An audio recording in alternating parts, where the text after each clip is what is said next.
All right, good evening.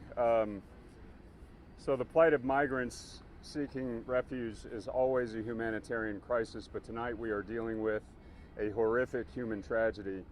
So I would urge you all to think compassionately and pray for the deceased, the ailing, the families, and we hope that those responsible for putting these people in such humane conditions are prosecuted to the fullest extent of the law. So this is a federal investigation, but I'm going to turn it over to Chief McManus to talk a little bit about the city's initial response, and you'll hear from Chief Hood as well, and then Councilmember Rocha Garcia will provide some for our Spanish media. Thank you, Mayor. So I want to emphasize that this is preliminary information and it could change. So the first call came in at about 10 minutes to 6 this afternoon. A worker who works in one of the buildings up here behind me heard a cry for help, came out to investigate, found a trailer with the doors partially open, opened them up to take a look, and found a number of deceased individuals inside. So we have 3 people in custody. We don't know if they are absolutely connected to this or not. This investigation has been turned over to HSI. It is now a federal investigation. Turned it over to them about probably 2 hours ago. But right now we've got 3 folks in custody. And again, this is all preliminary information. I want to turn it over to Chief Hood. Good evening, Charles Hood, San Antonio Fire Department.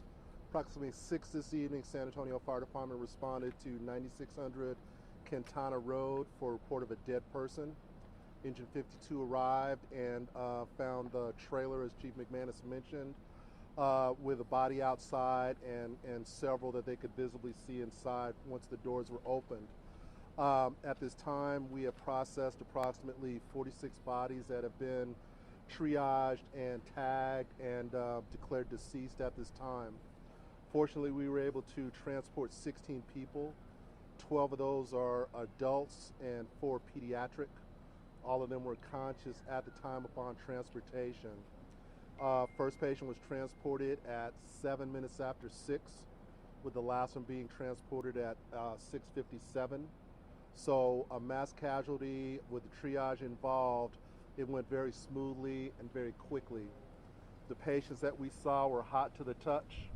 They were suffering from heat stroke, heat exhaustion, no signs of water in the vehicle. It was a refrigerated tractor trailer, but there was no visible working AC unit on that rig. At this time, we have released all our companies back in service. We used approximately about 60 firefighters, 20 fire engines, and 10 medic units, of which we transported to various local hospitals throughout this city. So it is our hope and prayer that the conditions of those that were transported will improve as we speak. We are currently putting those 60 members through critical incident stress debriefing. Again, we're not supposed to open up a truck and see stacks of bodies in there. None of us come to work imagining that. So we're working through the behavioral health for our folks right now. I'll turn this back over to Dr. Garcia and answer any questions that you may have later. Can you just confirm that the numbers that you just gave? Yes, sir. 16 transported, 12 of those adults, 4 pediatric, and 46 that are deceased. Chief, what were the conditions of those that were transferred? All heat-related injuries and no fatalities of peds that we know of. Thank you. Buenas noches, soy la concejal Rocha García del Distrito 4 y estamos aquí muy tristes esta noche por lo que pasó. Hubo 46 personas fallecidas el día de hoy aquí en un cajón. Estuvimos transportando a 16 diferentes personas a hospitales de la área, incluyendo a 4 niños. Les pedimos por favor que les recordamos que esta es una investigación federal, entonces esta toda es información preliminaria, es lo que sabemos ahorita. Nuestros bomberos estaban aquí, nos llamaron a las 5:51 de la tarde, respondimos con 20 diferentes unidades y esa es la información que tenemos ahorita. Les pedimos que por favor tengan compasión con las familias que venían a buscar una mejor vida para sus familias, que por favor mantengan a aquellos que aún están con nosotros en sus oraciones. Gracias. Concejal, 46 muertos entonces. Correcto, 46 muertos. ¿Cuántos de los muertos son niños? No sabemos cuántos. Mayor Police Chief, can you talk about whether there hasn't ever been a case of this large number of dead in a smuggling case in our county, in our city?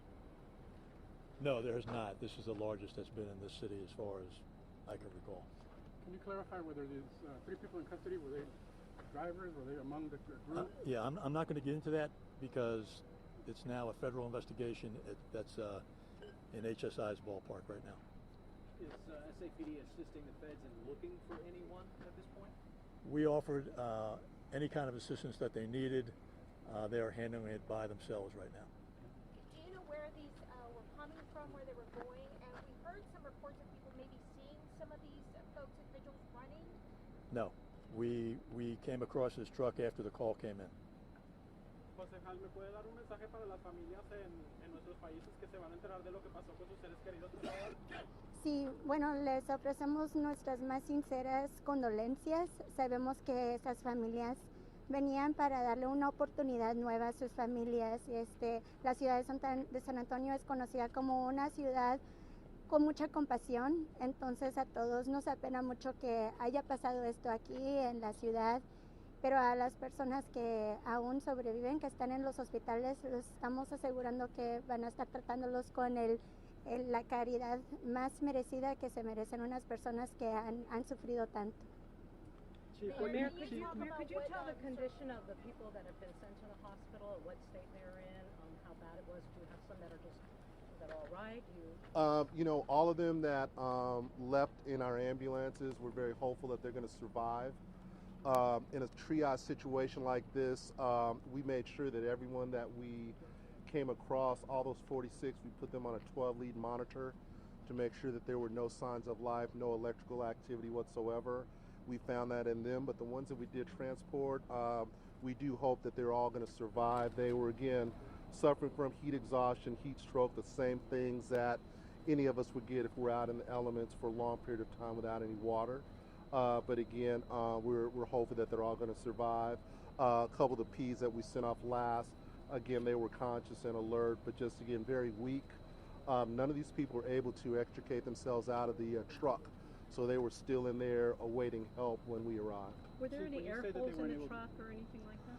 None that I've noticed. And again, interestingly enough, we had the hot truck a couple years ago, and you could see things like that. Really didn't notice anything with this truck. Chief, when you said they weren't able to extricate themselves out, what do you mean by, were they not able to? get Joey, out? meaning just being too weak in state to actually get out and help themselves. So Do who you opened have the door any for them?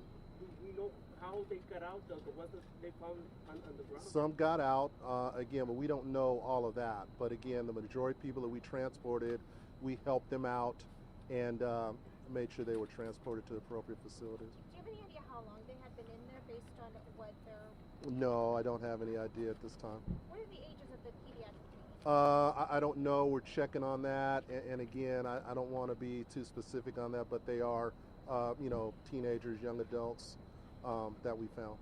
Is there anybody here with a Mexican consulate or something like that? Not to my knowledge. I think that's being attempted right now. So, Chief, do you have know any if these idea- folks are migrants? Are they? I have no idea, Joey. Okay. Chief, are these mostly men? Are they women? Is it a mix of? It's going to be a mix, absolutely a mix. And going up, looking at the scene, there's a mix of males and females that are deceased. The dead are children. No, that we've there found. We have not found any dead pediatrics at this time. I can see somebody with a Mexican consulate probably can you just to let us know why, por qué la presencia del, Tony, what's your question? yeah, if I can see somebody government over here, and why is do we know if they're Mexicans and that's why he's here or something? I don't know that, Tony. Do they have any ID? That I don't know either. Chief, are you able to tell us any of their national origins? Do you know if any were No, American citizens? not at this point. Do you know what language they communicated in? I don't. Do you know if they were coming from Laredo or? I don't.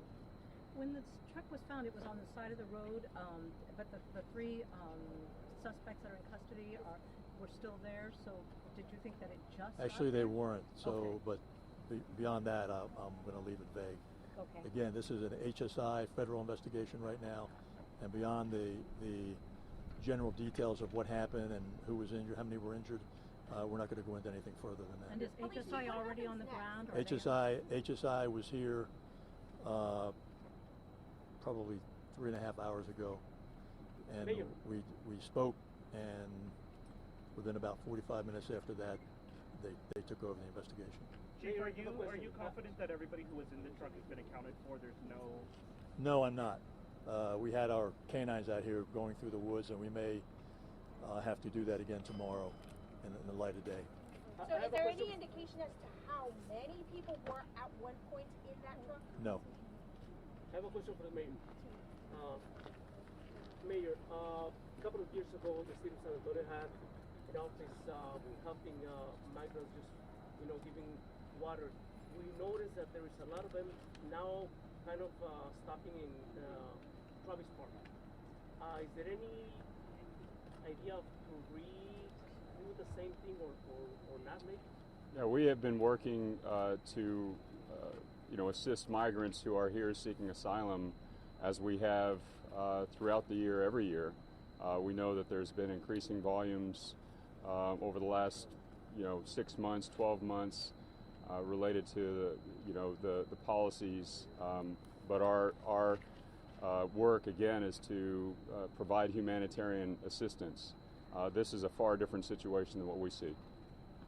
What can the city do for those 16? What can the city do for those 16 who are in the hospital? What can the city do for them? Well, I mean, they're going to provide medical aid and try to revive the folks and make sure that they get healthy. Beyond that, this again is a federal investigation, and so related to what happens with that part of it, we're going to have to wait for the federal teams to brief us. Mayor, what is your reaction? This might be one of the deadliest human smuggling investigations, and it's happening right here in our community. It's tragic. There are that we know of 46 individuals who are no longer with us, who had families, who were likely trying to find a better life. And we have 16 folks who are fighting for their lives in their hospital. Our focus right now is to try to bring aid to them as best we can, but this is nothing short of a horrific human tragedy. One more question. Mayor, this is not the first time this has happened. In 2017, there were 10 people found dead in a Walmart, and we see smuggling incidences like this happen all the time. What can the city do to help prevent these from happening again, because they keep happening? Well, you're asking, how do we solve the migration crisis in North America? I don't know if the city has the answer to that. Our job is not to ask why. Our job is to ask how we can help. And so that's what you're seeing with the medical assistance. And then as far as the federal investigation goes, that's in the hands of the feds. And then, I'm sure there'll be more questions and hopefully some answers as we move forward.